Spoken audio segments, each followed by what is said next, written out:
ନ୍ୟାୟ ମାଗି ମାଗି ଥକି ଗଲା ଯେବେ ନିଜକୁ ଦେଲା ସେ ଜାଳି। ଯେଉଁ ଶିକ୍ଷକଙ୍କୁ ଈଶ୍ୱର ଭାବିଲା ସେ ଦାନବଠୁ ଗଲା ବଳି। ଜେଲ ପଠେଇଲେ ସସ୍ପେଣ୍ଡ କରିଲେ କି ନ୍ୟାୟ ମିଳିବ ତାକୁ।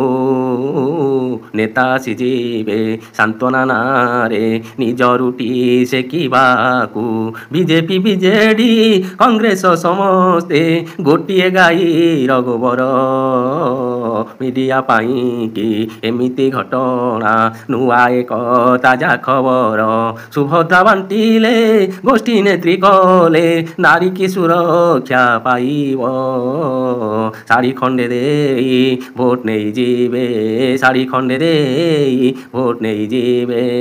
ନାରୀ ଜଳୁଥିଲା ଜଳୁଥିବ, ନାରୀ ଜଳୁଥିଲା ଜଳୁଥିବ, ନାରୀ ଜଳୁଥିଲା ଜଳୁଥିବ।